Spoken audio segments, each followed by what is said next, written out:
प्रिय विद्यार्थियों, आपका स्वागत है मेरे YouTube channel B R sir English पर। यह अपनी कंप्लीट इंग्लिश कोर्स की 6th क्लास है और आज हम पढ़ने वाले हैं टेंस। हम टेंस को बहुत ही आराम से पढ़ेंगे और 1-2 क्लास में कंप्लीट कर लेंगे। एकदम इजी वे से टेंस पढ़ेंगे, जिस तरीके से शायद आपने अभी तक पढ़े ही ना होंगे। तो पहले मैं आपको बता देता हूँ एक सेंटेंस को ट्रांसलेट करके कि कैसे हम टेंस पढ़ेंगे, ताकि आप अच्छे से इस वीडियो को देखें और समझ जाएं। देखिए, फॉर एग्जांपल एक सेंटेंस ले लेते हैं, जैसे हम सुबह से अंग्रेजी पढ़ रहे हैं। इस सेंटेंस को आपको इंग्लिश में ट्रांसलेट करना है, तो कैसे करोगे? और दूसरा एक इंग्लिश का सेंटेंस लेंगे हम अगली स्लाइड पर, जिसको अगर आपको टेंस पहचानना हो या हिंदी में ट्रांसलेट करना हो तो कैसे करेंगे। फॉर एग्जांपल सबसे पहले इसके लास्ट में जाइए और देखिए क्या है।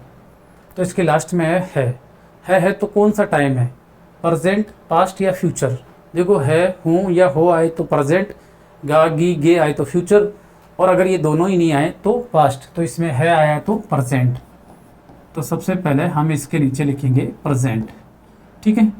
इसके बाद इसके इधर देखिए, ये क्या है? रहा रहे रहें, रहा रही रहें। अगर यह आए तो रहा रही का मतलब है पढ़ रहे हैं, मतलब पढ़ने का जो काम है वो जारी है, कंटिन्यू है। और कब से पढ़ रहे हैं? सुबह से। अगर कब से का उत्तर दे रहे हैं तो परफेक्ट कॉन्टिन्यूस है, अदरवाइज ये सीधा कंटिन्यूस है। अब कब से का इसमें उत्तर आया है तो ये है परफेक्ट कॉन्टिन्यूस, परफेक्ट कॉन्टिन्यूस। तो अब हमने पहचान लिया कि इस सेंटेंस में प्रेजेंट परफेक्ट कॉन्टिन्यूस टेंस का प्रयोग होगा, तब जाके ये इंग्लिश में कन्वर्ट होगा। तो प्रेजेंट को इंग्लिश में कन्वर्ट करने के लिए हम लगाते हैं वर्ब की फर्स्ट फॉर्म, मतलब वर्ब की first form he present form of verb होती है। परफेक्ट को इंग्लिश में वर्ब की जो थर्ड फॉर्म है वो शो करती है, मतलब वर्ब की थर्ड फॉर्म को परफेक्ट फॉर्म ऑफ वर्ब कहते हैं। इसी तरह वर्ब की फर्स्ट फॉर्म में अगर आईएनजी जोड़ दे तो इसे हम कहते हैं वर्ब की कॉन्टिन्यूस फॉर्म, या कंटिन्यूस टेंस को दिखाने का काम इंग्लिश में करती है वर्ब की फर्स्ट फॉर्म में आईएनजी, ठीक है। तो कुल मिलाकर इसमें हम 3 वर्ब का प्रयोग करेंगे, तब जाके ये हमारा जो हिंदी का सेंटेंस है वो इंग्लिश में कन्वर्ट हो जाएगा, ट्रांसलेट हो जाएगा। तो सबसे पहले लास्ट वाली वर्ब जो है वो होगी मेन वर्ब, इसमें 3 है तो, और बाकी की 2 बची हुई है वो होगी हेल्पिंग वर्ब। अगर इसमें एक ही वर्ब आएगी तो वो होगी मेन वर्ब, अगर 2 वर्ब आएगी तो एक हेल्पिंग वर्ब एक मेन वर्ब, और 3 आएगी तो एक मेन वर्ब और 2 हेल्पिंग वर्ब, ठीक है। अब मेन वर्ब को वाक्य में कैसे पहचाने? मेन वर्ब को वाक्य में कैसे पहचाने? हालांकि अपनी इंग्लिश की सीखने की शुरुआत वीडियो नंबर 1 यही से हुई थी, लेकिन फिर भी मैं बता दूं, जिसमें रहा रही रहे, चुका चुकी चुके, गा गी गे लग जाता है वो मेन वर्ब होती है। अर्थात जिसमें ना जुड़ता हो, जैसे इसमें पढ़ रहे, पढ़ना में जुड़ा है तो पढ़ना, पढ़ना की मीनिंग होती है रीड, और रीड में जब हम आईएनजी जोड़ते हैं तो वो हो जाता है रीडिंग। तो अपने मेन वर्ब का काम तो हो गया। अब हमें चाहिए 2 हेल्पिंग वर्ब। कितनी? 2 हेल्पिंग वर्ब। लेकिन हेल्पिंग वर्ब हम 2 लाए तो कौन सी लाए? देखो ध्यान से देखना, एक हेल्पिंग वर्ब की हमें फर्स्ट फॉर्म काम में लेनी है और एक हेल्पिंग वर्ब की हमें थर्ड फॉर्म काम में लेनी है। लेकिन हेल्पिंग वर्ब कितनी होती है? तो वीडियो नंबर 1 में हमने चर्चा की थी कि हेल्पिंग वर्ब होती है इंग्लिश में 3। कितनी? 3। वो कौन कौन सी? एक तो बी, एक डू और एक हैव। बी, डू और हैव।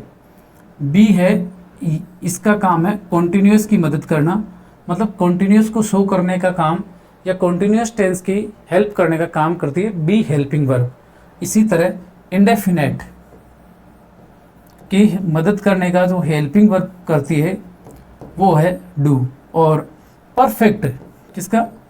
परफेक्ट की हेल्प करने का काम करती है हैव, ठीक है। अब इसमें देखिए, इसमें प्रेजेंट, पास्ट और फ्यूचर टाइम की हेल्पिंग वर्ब नहीं करती है, बल्कि एक्शन की करती है। तो प्रेजेंट के लिए कोई हेल्पिंग वर्ब निर्धारित नहीं है, हेल्पिंग वर्ब निर्धारित है परफेक्ट के लिए और कॉन्टिन्यूस के लिए। तो देखिए, परफेक्ट की लगेगी वर्ब की फर्स्ट फॉर्म और कॉन्टिन्यूस की लगेगी वर्ब की थर्ड फॉर्म। अब देखिए, परफेक्ट के हिस्से में हेल्पिंग वर्ब कौन सी है? हैव। हैव की फर्स्ट फॉर्म क्या होगी? हैव ही होगी, ठीक है। इसी तरह बी वर्ब कॉन्टिन्यूअस के हिस्से में क्या आएगी? बी वर्ब, और बी वर्ब की थर्ड फॉर्म क्या होती है? बीन। ये हमने वीडियो नंबर वन में, क्लास नंबर 1 में अच्छे से चर्चा की थी बी डू और हैव की हेल्पिंग सेकंड थर्ड फॉर्म क्या है, आईएनजी फॉर्म क्या है।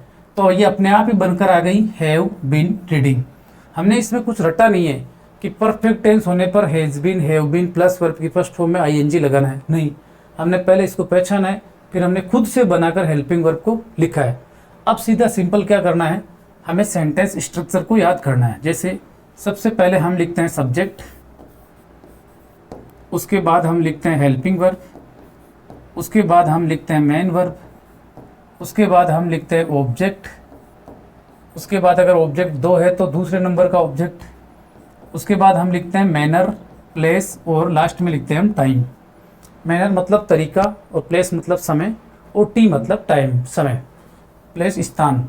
तो सबसे पहले आप सब्जेक्ट, सब्जेक्ट किसे कहेंगे हम, यदि वाक्य में कोई काम हो रहा है, जैसे इसमें पढ़ रहे हैं तो कौन पढ़ रहे हैं, जो पढ़ रहा है वो सब्जेक्ट है। और यदि वाक्य में काम नहीं हो रहा है तो जिसके बारे में बताया जा रहा है, जैसे मैं अध्यापक हूँ तो मैं सब्जेक्ट हो गया, वही सब्जेक्ट होता है। तो सबसे पहले इसमें आएगा हम की इंग्लिश होती है वी, ठीक है। हेल्पिंग वर्ब हमारे पास बनी हुई है, हमें कुछ बनाने की जरूरत नहीं, we have been. Main verb आएगी इसके बाद में, ये हेल्पिंग वर्ब मेन वर्ब इसमें बनी हुई है रीडिंग। और उसके बाद में क्या आएगा, ऑब्जेक्ट है। तो हमारी क्लास नंबर जो 5 थी उसमें बता था ऑब्जेक्ट कितने प्रकार के होते हैं, कैसे पहचानते हैं, डायरेक्ट ऑब्जेक्ट, इनडायरेक्ट ऑब्जेक्ट। लेकिन फिर भी मेन वर्ब से, मेन वर्ब जो है ना, रीडिंग पढ़ रहे हैं, तो इससे हम प्रश्न पूछते हैं किसको और क्या, किसको पढ़ रहे हैं, ये इंसान होता है तो इसमें आएगा नहीं, और क्या पढ़ रहे हैं, इंग्लिश, ये हमारा ऑब्जेक्ट है।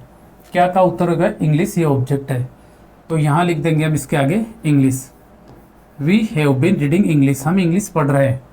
अब इसमें है समय, लास्ट में देखो कैसे पढ़ रहे हैं, है नहीं, कहाँ पढ़ रहे हैं लिखा हुआ नहीं है, कब या किस समय पढ़ रहे हैं, यह है सुबह से। तो इस से की इंग्लिश पहले लिखेंगे, ये प्रीपोजिशन आएगा। से की इंग्लिश होती है सिंस और फॉर, लेकिन यहाँ आएगी सिंस, क्योंकि फॉर होती है जब टाइम को जोड़कर लिखते हैं, जैसे 2 घंटे से, 4 साल से, 10 साल से, टोटल ड्यूरेशन दे देते हैं। और सिंस लगता है जब पॉइंट ऑफ टाइम की किस समय से शुरुआत हुई, तो ये होगी सिंस। और सुबह की मीनिंग जो होगी वो होगी क्या, मॉर्निंग। तो इस प्रकार से इस सेंटेंस की जो इंग्लिश है वो हमारे पास बनकर तैयार हो गई, और हमने इसमें कुछ भी रटा नहीं है। ठीक इसी तरह जैसे मान लो अगर एक इंग्लिश का सेंटेंस ले लेते हैं, जैसे they are reading, they are reading newspapers. आपको कहे कि इस सेंटेंस में क्या, यह कौन सा टेंस है, तो सबसे पहले ये सब्जेक्ट आएगा, ये आर आपको पता है हेल्पिंग वर्ब होती है, ये रीडिंग मेन वर्ब होती है, ठीक है, और ये न्यूज़पेपर आपका ऑब्जेक्ट है। आईएनजी जुड़ा हुआ है तो आईएनजी इधर से आप देख लीजिए, ये होगा कॉन्टिन्यूअस, ठीक है। इसी तरह ये आर क्या है, अगर आपने हेल्पिंग वर्ब वाला वीडियो देख रखा है तो बी वर्ब की base form be, first form उसकी होती है इज, आर और एम, मतलब ये वर्ब की फर्स्ट फॉर्म है। और वर्ब की फर्स्ट फॉर्म को इंग्लिश में क्या कहते हैं, देखो ये वर्ब की आईएनजी फॉर्म है और ये वर्ब की फर्स्ट फॉर्म है। अभी मैंने बताया वर्ब की फर्स्ट फॉर्म का मतलब क्या होता है, प्रेजेंट, और वर्ब की फर्स्ट फॉर्म में आईएनजी का मतलब होता है कॉन्टिन्यूअस, मतलब इस सेंटेंस में प्रेजेंट कॉन्टिन्यूअस टेंस का प्रयोग हुआ है। तो उम्मीद है आप समझ गए होंगे हम किस तरह से टेंस को पढ़ने वाले हैं।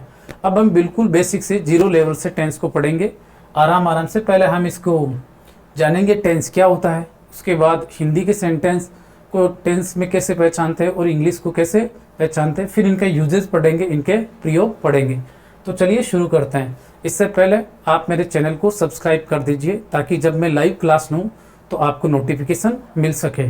तो चलिए शुरू करते हैं। सबसे पहले हम शुरुआत करते हैं टेंस से और जानते हैं कि टेंस का अर्थ क्या होता है।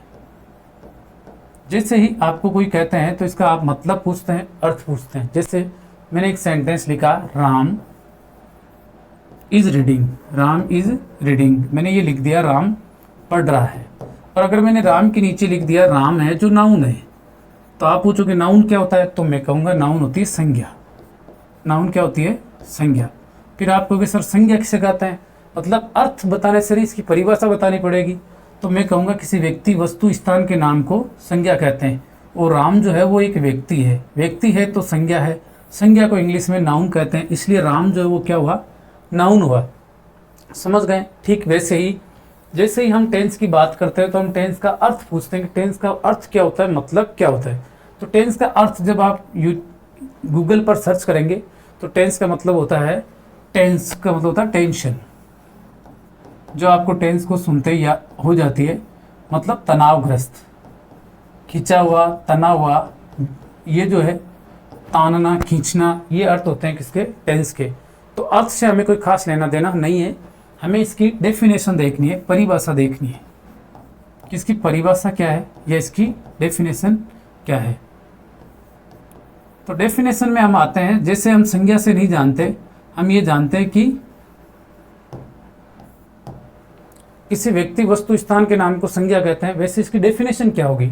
तो देखिए, टेंस की डेफिनेशन जानने से पहले, टेंस की डेफिनेशन जानने से पहले आपको दो चीज़ों का पता होना चाहिए, एक तो टाइम, एक तो टाइम और एक एक्शन, टाइम और एक्शन, इन दो चीज़ों का आपको मालूम होना चाहिए, फिर आप टेंस पढ़ सकते हैं। अब ये टाइम क्या होता है, टाइम का मतलब होता है समय। तो समय को जानने की क्या ज़रूरत है, समय को जानने की सिर्फ इतनी सी ज़रूरत है कि हमें ये पहचानना है कि समय के कितने रूप हो सकते हैं। अब समय को जानने के लिए हम क्या करेंगे, एक टाइम लाइन बनाएंगे। ध्यान से देखना, हम बनाएंगे एक टाइम लाइन। टाइम लाइन मतलब समय रेखा। हम मान लेते हैं कि समय एक रेखा के रूप में है और ये कंटिन्यूसली चल रहा है। जैसे ये मैंने एक लाइन बना दी और ये आपकी हो गई टाइम लाइन, शुरू से लेके अंत तक। अब टाइम लाइन को हमने ये इधर से देखा, ये कहाँ से आ रही है हमें पता नहीं है। फॉर एग्जांपल इधर से देखिए, मतलब समय कब शुरू हुआ हमें मालूम नहीं है, और समय आगे कहाँ तक जाएगा इसका भी हमें मालूम नहीं है। हम प्रेजेंट में मान लेते हैं, यहाँ है आज जो डेट है 30 अक्टूबर 30 अक्टूबर 2024, ये आज का प्रेजेंट है, वर्तमान है, अभी की बात हो रही है।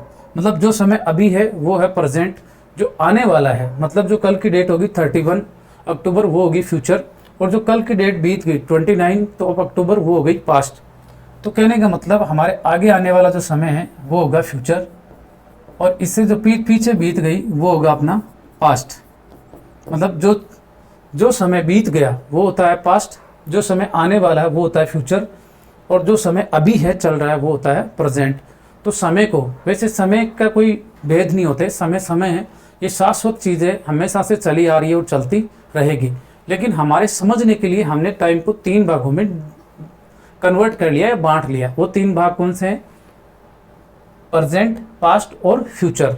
मतलब वो समय जो बीत गया पास्ट, वो जब समय जो चल रहा है प्रेजेंट, और वो समय जो आएगा वो होगा फ्यूचर। ये प्रेजेंट क्या करता है, फ्यूचर को पास्ट में कन्वर्ट करता रहता है। जैसे जैसे प्रेजेंट आगे बढ़ रहा है, फ्यूचर को किस में कन्वर्ट किया जा रहा है, पास्ट में कन्वर्ट किए जा रहा है। तो समझ गए, टाइम के 3 भेद होते हैं, प्रेजेंट, पास्ट और फ्यूचर। तो अब तक जो आप पढ़ते आ रहे थे कि 3 प्रकार के टेंस होते हैं, प्रेजेंट टेंस, पास्ट टेंस और फ्यूचर टेंस। वो टेंस नहीं होते, वो टाइम के रूप होते हैं, वर्तमान काल, भूतकाल और भविष्य काल। काल का मतलब होता है समय, न कि टेंस। तो टेंस क्या होता है, टेंस होता है वो, थोड़ा हम एक्शन को जान लेते हैं उसके बाद आपको पता चलेगा कि टेंस क्या होता है। देखिए, जैसे ही हम एक्शन की चर्चा करते हैं, ठीक है, तो हमने समय को जान लिया, तो अब हम देखेंगे एक्शन। एक्शन क्या होता है, एक्शन का मतलब होता है कार्य। कार्य मतलब काम का नाम, काम का नाम जो होता है वो कार्य होता है। और हम एक्शन को कितने भागों में बांट सकते हैं। मैं एक काम लेता हूं और वो काम है जैसे पढ़ाने का या पढ़ाना। तो आपने देखा होगा, उठना, बैठना, खाना, पीना, सोना, जागना, तैरना, याद करना, ये सब क्या है, काम है, एक्शन है। और एक्शन जो होते हैं इनके क्या क्या रूप हो सकते हैं। जैसे समय के 3 रूप हो सकते हैं, पास्ट, प्रेजेंट और फ्यूचर। वैसे एक्शन के कितने रूप हो सकते हैं। तो देखिए, सबसे पहले जैसे मैं कहूँ मैं पढ़ा रहा हूँ, ये एक्शन का पहला रूप है। इसमें ये जो काम है पढ़ाने का वो क्या कर रहे हैं, चल रहा है, ये काम अभी क्या है, कंटिन्यू है, जारी है। मैं पढ़ा रहा हूँ, अब मैं जैसे पढ़ाता रहूँगा घंटे भर बाद या 1-1.5 घंटे बाद मैं रुक जाऊंगा और मैं कहूँगा मैं पढ़ा चुका हूँ, मतलब ये काम है, ये मैंने कंप्लीट कर दिया है, मैं पढ़ा चुका हूँ। अब यहाँ पर ये जो काम है ये क्या हो गया है, पूरा हो गया है, ठीक है। तो यहाँ तो काम क्या है, जारी है पढ़ाने का, और यहाँ पर काम है वो पूर्ण है, या इसे हम कह सकते हैं ये पूरा है। यहाँ पर ये काम पूरा है, कंप्लीट है, ठीक है। अब तीसरा एक्शन का रूप कौन सा हो सकता है, देखिए जैसे मैंने पेन हाथ में लिया और जैसे ही बोर्ड पे लिखा टेंस, या लिखा ही नहीं, लिखने के लिए पेन आगे किया और कोई पूछ ले मुझे क्या कर रहे हो, तो मैं कहूँगा मैं पढ़ा रहा हूँ। पढ़ाते हुए कितना टाइम हो गया, मैंने बताया नहीं, क्योंकि मैंने अभी शुरू ही किया, कुछ भी नहीं पढ़ाया। लेकिन जैसे जैसे मैं पढ़ा रहा हूँ, फिर कोई पूछे क्या कर रहे हो, पढ़ा रहा हूँ, कि यार कितनी देर हो गई, वो कब से पढ़ा रहे हो, तो मैं कहूँगा मैं 2 घंटे से पढ़ा रहा हूँ, मैं 2 घंटे से पढ़ा रहा हूँ। यहाँ मैं क्या कहना चाहता हूँ, यहाँ मेरे कहने का मतलब है कि मैं पढ़ा तो रहा हूँ, हालांकि काम जारी है, अभी पूरा नहीं हुआ है, लेकिन मैं 2 घंटे से पढ़ा रहा हूँ, मतलब यह काम मैंने कंप्लीट कर दिया है, 2 घंटे तक मैंने पढ़ा दिया, ताकि अगला सेटिस्फाइड हो जाए, हाँ चलो ठीक है 2 घंटे से पढ़ा रहे, मतलब इतना काम तो किया है। फॉर एग्जाम्पल, जैसे हम कोई चीज़ में वेटिंग में खड़े रहते हैं, दुकान पर सामान लेने के लिए खड़े रहते हैं, और हम कहे कि कितनी देर हो गई भैया, सामान दे दो, तो वो कहे पैक कर रहे हैं कि यार कब से पैक कर रहे हैं, तो कहे 10 मिनट हो गए, बस आपका ही सामान पैक कर रहे हैं। तो हम थोड़े सेटिस्फाइड हो जाते हैं कि चलो 10 मिनट से मतलब कुछ तो पैक हुआ है, कुछ ही बाकी रहा है। तो देखिए अगर कोई आदमी ये कह रहा है ना कि मैं 2 घंटे से पढ़ा रहा हूँ, तो इसका मतलब वो बंदा इस बात पर जोर दे रहा है कि मैंने 2 घंटे का काम कंप्लीट कर दिया है, हालांकि काम चल रहा है, अभी पूरा नहीं हुआ, लेकिन इतना कंप्लीट भी मैंने किया है। तो ये काम तो हो गया पूरा, जितना 2 घंटे में पढ़ा दिया वो तो, और अभी भी ये काम क्या है, जारी है, अभी भी ये काम चल रहा है, ठीक है। अब ये तो हो गई एक्शन के 3 रूप की। एक्शन जब चल रहा है तो कंटिन्यू, पूरा हो गया तो परफेक्ट, यहाँ ये पूरा भी हुआ है और चल भी रहा है, तो ये क्या हो गया, परफेक्ट कंटिन्यू। अब ये शब्द कहाँ से आए, कंटिन्यू, देखो जारी को इंग्लिश में कहते हैं कंटिन्यूअस, क्या कहते हैं, कंटिन्यूअस। इसको ऑन गोइंग प्रोसेस कह दो, है ना, चल रही है तो सतत कह दो, लगातार कह दो, जारी कह दो। इसी तरह पूरा हो जाता है काम तो पूरे को कंप्लीट कहते हैं, और परफेक्ट भी कहते हैं। ये टेक्निकल वर्ड है जो ग्रामर में दिए गए हैं। Practice makes a man perfect, practice क्या करती है, एक आदमी को परफेक्ट बनाती है, पूर्ण बनाती है, पूरा बनाती है, ठीक है। यहाँ पर देखिए, यहाँ ये काम पूरा है, इसका मतलब ये परफेक्ट भी है, और यहाँ ये काम जारी भी है, तो इसका मतलब ये कंटिन्यूअस भी है। तो एक्शन के हमारे 3 रूप तो हो गए, कौन कौन से, जब एक्शन चल रहा हो तो कंटिन्यूअस है, जब एक्शन पूरा हो गया तो परफेक्ट है, और जब एक्शन पूरा भी हुआ है और कंप्लीट मतलब जारी भी है तो हो गया परफेक्ट कंटिन्यूअस। अब एक सेंटेंस है ये, मैं अंग्रेजी पढ़ाता हूँ, मैं अंग्रेजी पढ़ाता हूँ। अब इस सेंटेंस में आप देखकर बताइए कि क्या इसमें काम चल रहा है, पूरा हो गया है, थोड़ा हुआ है, या जारी है, या कुछ भी पता नहीं चल रहा है। मैं अंग्रेजी पढ़ाता हूँ, इस सेंटेंस को हम किसी भी समय बोल सकते हैं, पढ़ाते टाइम भी बोल सकते हैं, पढ़ाने के बाद भी बोल सकते हैं, और पढ़ाते टाइम बीच में भी बोल सकते हैं। जैसे हम क्लास में पढ़ाते हैं, कोई पूछ रहे क्या करते हो सर, आप ये क्या करते हो, तो मैं कहूँगा मैं ये अंग्रेजी पढ़ाता हूँ, जबकि उस समय में पढ़ा रहा होता हूँ। और जब हम घर पे होते हैं तब भी आप कहते हैं सर आप किस सब्जेक्ट के टीचर है, तो आप क्या पढ़ाते हैं स्कूल में, कि मैं अंग्रेजी पढ़ाता हूँ। इसका मतलब मैं अभी पढ़ा नहीं रहा, लेकिन मैं आज स्कूल जाके पढ़ाऊँगा, या हो सकता है मैं स्कूल में पढ़ा के आया हूँ और आके बोल रहा हूँ ये सेंटेंस। मतलब इसमें हमें कुछ भी पता नहीं चल रहा है कि अगले बंदा अब पढ़ाएगा, पढ़ा रहा है, क्या है, तो इसे हम बोलते हैं अनिश्चित, यानी ये निश्चित नहीं है। और अनिश्चित को इंग्लिश में क्या कहते हैं, निश्चित को इंग्लिश में कहते हैं डेफिनेट, क्या कहते हैं, डेफिनेट। और अगर इसका अपोजिट बनाते हैं तो ये बनेगा इनडेफिनेट, अनिश्चित, इन लगा के हम अपोजिट बना देते हैं, इससे कंप्लीट का इनकम्प्लीट, वैसे डेफिनेट का इनडेफिनेट। तो आपके समझ में आया, एक्शन के 4 प्रकार होते हैं, 4 रूप होते हैं, कौन कौन से, इनडेफिनेट जिसमें हमें कुछ पता नहीं चलता, कंटिन्यूअस जिसमें जो एक्शन है वो जारी रहता है, लगातार चल रहा होता है, परफेक्ट जिसमें एक्शन पूर्ण हो चुका होता है, और परफेक्ट कंटिन्यू जिसमें टाइम दिया हुआ रहता है, काम जारी रहता है, और कब से काम है उत्तर मिलता है। जैसे इसमें मैं पढ़ा रहा हूँ, कब से, 2 घंटे से, तो सीधी सी बात है कब से का अगर जवाब मिल रहा है, इसका मतलब अगला बंदा टाइम मेंशन कर रहा है और अपने किए हुए काम को भी वर्णन कर रहा है कि मैंने कितना काम किया है या ये काम मैं कब से कर रहा हूँ। तो अब देखिए, अगर हम अगर हम इन दो चीज़ों को जोड़े, किसको, टाइम को और एक्शन को, किस किस को जोड़े, टाइम और एक्शन को, तो ये बन जाता है टेंस। टाइम प्लस एक्शन बराबर टेंस। देखिए पास्ट इंडेफिनेट टेंस सुना होगा, पास्ट कॉन्टिन्यूअस टेंस, मैं एक जगह लिख देता हूं इनको आगे, देखो टाइम प्लस एक्शन, जैसे ही हम जोड़ते हैं तो ये बन जाता है टेंस, इक्वल टू टेंस।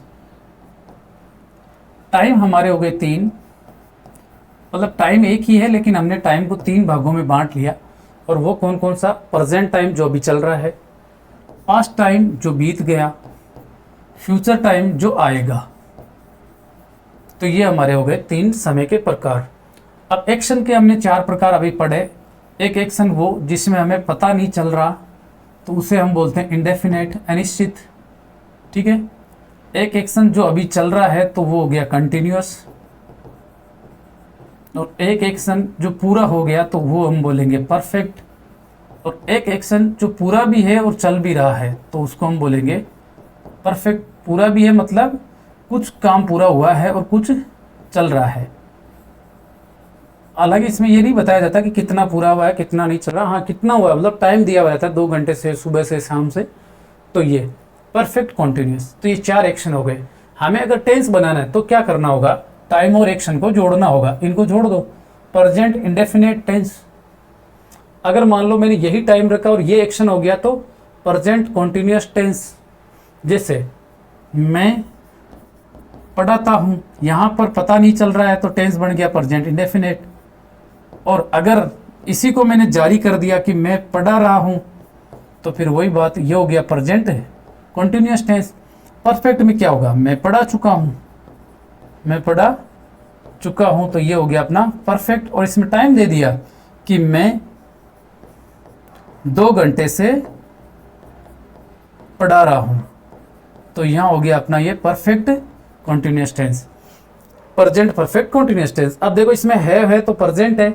अगर इसी तरह मैं इसमें था कर दूं, सब में, मैं पढ़ाता था, मैं पढ़ा रहा था, मैं पढ़ा चुका था, मैं 2 घंटे से पढ़ा रहा था, तब ये हो जाएगा अपना past indefinite, past continuous, past perfect और पास्ट परफेक्ट कॉन्टिन्यूअस टेंस। उम्मीद है आपको समझ में आ रहा होगा। फिर हम क्या करेंगे, थोड़ा इसकी हिंदी पहचान और लिख लेते हैं ताकि आपके कोई दिक्कत ही ना रहे। तो कुल मिला के प्रेजेंट एक्शन में जब ये चारों हो जाएगी तो ये टेंस हो जाएंगे प्रेजेंट इंडेफिनेट, कॉन्टिन्यूअस, परफेक्ट और परफेक्ट कॉन्टिन्यूअस। इसी तरह ये पास्ट के भी 4 भाग हो जाएंगे, past indefinite, past continuous, past perfect और पास्ट परफेक्ट कॉन्टिन्यूअस टेंस। इसी तरह ये फ्यूचर के भी हो जाएंगे, future indefinite, future continuous, future perfect और फ्यूचर परफेक्ट कॉन्टिन्यूअस टेंस। तो कुल मिलाकर अपने इंग्लिश में टेंस होते हैं वो 12 होते हैं, 3 नहीं होते। 3 जो होते हैं ना, प्रेजेंट, पास्ट और फ्यूचर, ये टेंस नहीं है, ये टाइम का नाम है। टेंस क्या होता है, टाइम के बाद जब एक्शन की हमें और ज़रूरत पड़ती है। मैं आपको एक छोटा सा उदाहरण देता हूँ। फॉर एग्जाम्पल, अगर हमें एक ड्रेस लेनी है, मान लो मुझे लेनी है, तो मुझे लेना होगा एक शर्ट या टी शर्ट मान लो, और एक लोअर या जीन्स, कुछ भी। तो सबसे पहले हम लेंगे शर्ट, और उसके बाद हम ले लेंगे एक पैंट्स, और ये बन जाएगी अपनी ड्रेस, ठीक है। अब ऐसा तो है नहीं कि मैंने 2 शर्ट ले लिए तो ड्रेस हो गई, नहीं, 2 पैंट ले लिए तो ड्रेस हो गई। एक निश्चित क्रम है, पहले शर्ट लो फिर पैंट लो, अगर ये ले लिया तो ये ड्रेस हो गई। अब मैंने पहले टाइम लिया, प्रेजेंट, पास्ट या फ्यूचर, ये मेरी मर्जी है, कोई सा लूँ। फिर मुझे एक एक्शन लेना होगा, चाहे इंडेफिनेट लूँ, कॉन्टिन्यूअस लूँ, परफेक्ट या परफेक्ट कॉन्टिन्यूअस। जैसे मैं इन दोनों को चूज कर लूँगा, ये ड्रेस बन जाएगी। ठीक वैसे ही एक टाइम एक एक्शन दोनों लेते ही बन जाएगा टेंस। जैसे एक शर्ट एक पैंट लेते ही बन जाएगी ड्रेस। अब मैं 2 एक्शन नहीं ले सकता और 2 टाइम को नहीं ले सकता। अब आप समझ में आ गया होगा कि टेंस किसे कहते हैं। अब टेंस की परिभाषा ये निकल के आती है कि कोई एक्शन, कोई भी काम, ठीक है, किसी समय में मतलब 3 समय है अपने, या समय के 3 प्रकार है, प्रेजेंट, पास्ट और फ्यूचर। किसी समय में कोई एक्शन किसी समय में किस रूप में है, एक्शन के भी तो रूप होते हैं ना, एक कंटिन्यूअस रूप में है, एक परफेक्ट रूप में है, एक इंडेफिनेट में है, किस रूप में है यह दिखाना ही टेंस है। ये दिखाना ही टेंस है। अब इसकी और परिभाषा है, वो हम आगे और देखते हैं। जैसे थोड़ा आगे बढ़ते हैं और टेंस की एक परिभाषा, थोड़ी टेक्निकल परिभाषा देखते हैं। देखो, अगर मैं ये सेंटेंस लिखूं, सी इज ईटिंग ए मैंगो, और अगर मैं आपसे पूछूं कि इसमें टेंस क्या है, कौन सा टेंस का प्रयोग हुआ है, तो आप सबसे पहले क्या करोगे, ये तो सब्जेक्ट है ही, ये अपनी हेल्पिंग वर्ब है, ये अपनी मेन वर्ब है, ठीक है, ये मान लेते, ये ऑब्जेक्ट है, ठीक है। अब हेल्पिंग वर्ब और मेन वर्ब, अगर आप थोड़े बहुत टेंस अगर आपने पढ़ रखे हैं तो आपने या रट रखे हैं, कैसे भी आप कहोगे सर ये प्रेजेंट कॉन्टिन्यूस टेंस है, लेकिन अगर आप देखा जाए तो ये इज, ये क्या है, इज, ये है बी वर्ब की फर्स्ट फॉर्म। बी वर्ब की फर्स्ट फॉर्म होती है इज, आर और एम, ठीक है। इसी तरह ये है अपने वर्ब की फर्स्ट फॉर्म है आईएनजी, वर्ब की फर्स्ट फॉर्म है आईएनजी, ठीक है। तो आप इन दो चीजों को देख के ही तो बता रहे हैं, आपने कह दिया सर ये तो प्रेजेंट कॉन्टिन्यूस टेंस है, प्रेजेंट कॉन्टिन्यूस टेंस है, लेकिन ये देखा किसको आपने, ये भी क्या है वर्ब, ये भी क्या है वर्ब, तो वर्ब को देखकर ही तो पहचाना आपने टेंस को। टाइम कौन दिखा रही है, प्रेजेंट टाइम को कौन दिखा रही है, वर्ब, एक्शन को कौन दिखा रही है, वर्ब, तो कुल मिला के क्या समझे, ये भी वर्ब, ये भी वर्ब, तो यही कह दो ना, वर्ब प्लस वर्ब बराबर टेंस, मतलब वर्ब ही टेंस है, वर्ब ही टेंस है। लेकिन ऐसे तो मैं कह दूंगा वर्ब की फर्स्ट फॉर्म में आईएनजी, क्या ये टेंस है, नहीं, केवल वर्ब की फर्स्ट फॉर्म टेंस है, नहीं, तो थोड़ा सा टेक्निकल रूप ये हो जाएगा correct form of verb, correct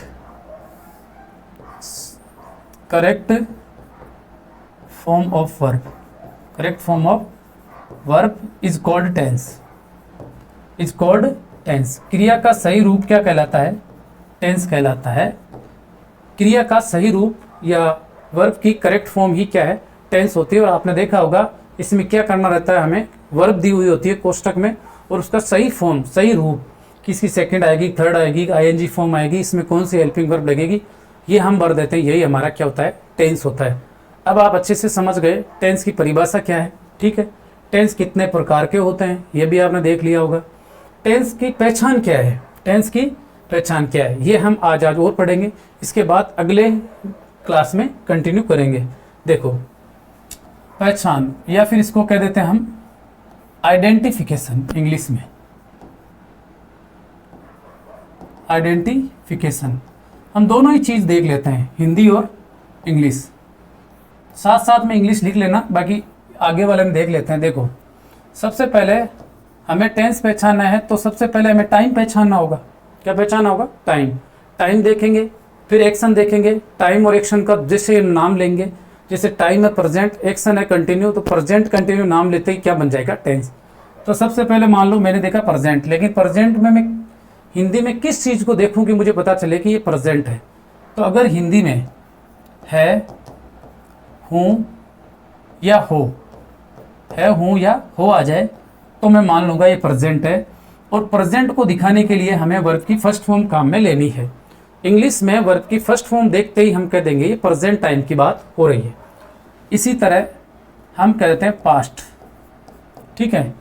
past में या तो आ जाए था, थी या थे, साथ ही साथ अगर है और गा गी गे नहीं है, ध्यान से देखना, जैसे पहले लिख देते हैं। और पास्ट की जो पहचान है इंग्लिश की, वह है वर्ब की सेकंड फॉर्म।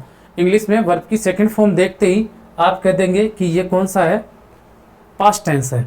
अब जैसे मैंने कह दिया फ्यूचर, तो फ्यूचर टेंस की जो हिंदी पहचान है वो है गा गी गे, ठीक है। तो ऐसा अगर कोई सेंटेंस आ जाए, ऐसा अगर कोई सेंटेंस आ जाए जिसके लास्ट में है, हो है तो प्रेजेंट है, गा गी गे है तो पास्ट है, अब दोनों नहीं है तो ये, सॉरी, गा गी गे है तो वो फ्यूचर है, और अगर ये दोनों नहीं है तो वो बाय डिफॉल्ट पास्ट है। जैसे मैंने कह दिया वह हंसा, वह हंसा। अब यहाँ पर क्या है, कुछ ही नहीं आया, था थी थे नहीं आया, गा गी गे नहीं आया, है हूँ ये भी नहीं आया, तो सीधी सी बात है इसमें गा गी गे है नहीं तो फ्यूचर नहीं है, है, हूँ, हो है क्या, नहीं, तो ये प्रेजेंट नहीं है, ये अपने आप ही पास्ट है। समझ गए? तो मैंने यही लिखा है, जिसमें है, हूँ, हो या गागी गे क्रॉस मतलब नहीं है, वो भी पास्ट है। अब फ्यूचर का पता कैसे चले? फ्यूचर में वर्ब की कौन सी फॉर्म काम में आती है? तो देखो, फ्यूचर में हेल्पिंग वर्ब आती है विल और सेल। ये देखकर हमें पता चलता है कि इसमें फ्यूचर टेंस है। ठीक है, आगे देखो। तो टाइम तो अपना क्लियर हो गया। अब अपने पास एक्शन बचे। एक्शन कितने बचे? 4। तो सबसे पहला एक्शन इंडेफिनेट। कौन सा? इंडेफिनेट।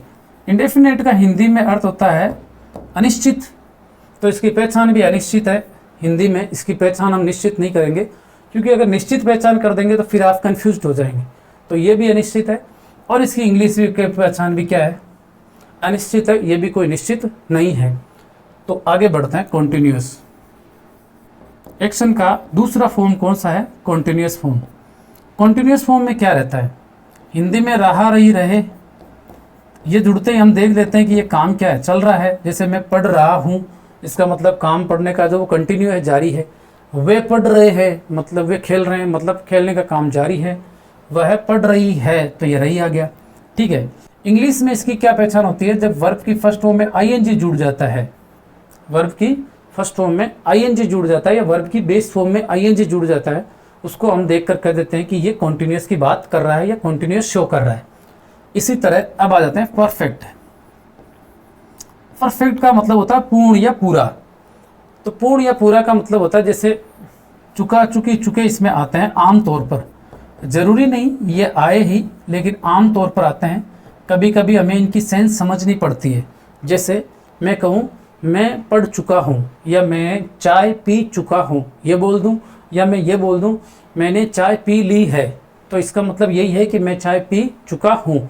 ये अपने आप समझने की बात है। जैसे हम ताजमहल देख चुके हैं, ये बोल दो, चाहे हमने ताजमहल देख लिया है, तो भी ये प्रेजेंट परफेक्ट ही है। ठीक है। इसकी जो होती है, ये होती है वर्ब की थर्ड फॉर्म। यानी वर्ब की थर्ड फॉर्म मेन वर्ब की हम देख लेते हैं तो हमें पता चल जाता है कि ये परफेक्ट की बात कर रहा है। हालांकि ये पैसिव भी आता है वर्ब की थर्ड फॉर्म, लेकिन वो हम देखते हैं बाद में। ठीक है। आगे देखिए, परफेक्ट कॉन्टिन्यूअस। परफेक्ट कॉन्टिन्यूअस, तो इसमें क्या आएगा? देखो इसमें क्या आएगा, कॉन्टिन्यूअस आया है तो रहा, रही तो आएंगे, लेकिन इसमें आएगा टाइम प्लस से प्लस रहा, रही, रहे। अब इसका मतलब क्या हुआ? इसका मतलब सीधी सी बात यह है, रहा, रही, रहे, कि ये जो काम चल रहा है वाक्य में, जो भी काम हो रहा है, ये कब से हो रहा है, इसका जवाब आता है। जैसे मैं पढ़ रहा हूँ, कॉन्टिन्यूअस। मैं सुबह से पढ़ रहा हूँ, परफेक्ट कॉन्टिन्यूअस। जैसे वे खेल रहे हैं, कॉन्टिन्यूअस। वे 2 घंटे से खेल रहे हैं, कब से? 2 घंटे से, तो ये हो गया परफेक्ट कॉन्टिन्यूअस। ये इसमें फ़र्क है। तो से तो आएगा ही, और से पहले क्या आएगा? टाइम आएगा। से पहले टाइम आएगा। जैसे मैं कह दूँ वे बस से बाजार जा रहे हैं, तो आप कहोगे से प्लस आ गया ना, से बस से हैं, ये टाइम नहीं है, कब से जा रहे हैं? बस से। ये तो होगा किस से जा रहे हैं। तो कुल मिला के ये हो जाएगा, से पहले क्या होना चाहिए? टाइम, और रहा, रही, रहे। अब इसकी इंग्लिश पहचान क्या होगी? तो देखिए, ये 2 टेंस का योग है, परफेक्ट और कॉन्टिन्यू, मतलब परफेक्ट और कंटिन्यू। तो परफेक्ट में क्या आती है? वर्ब की थर्ड फॉर्म। तो इसमें वर्ब की थर्ड फॉर्म भी आएगी, प्लस वर्ब की फर्स्ट फॉर्म में आईएनजी भी आएगी। तो यह देखकर आप पता लगा सकते हैं कि यह है अपना परफेक्ट कॉन्टिन्यूअस टेंस। उम्मीद है यह आपको अच्छे से समझ में आया होगा। अगर ये अच्छे से समझ में आया है तो इसके प्रॉपर नोट्स बनाइए, इस वीडियो को अपने दोस्तों के साथ शेयर कीजिए। साथ ही आप आगे आने वाली क्लास के लिए भी मुझे कमेंट में ज़रूर बताइए कि मैंने कैसे टेंस पढ़ाया और आपको कैसा महसूस हो रहा है या कैसा लग रहा है। और इसे अपने दोस्तों के साथ शेयर भी ज़रूर कीजिएगा। अपना ख्याल रखिएगा, स्वस्थ रहिए, मस्त रहिए। Bye bye.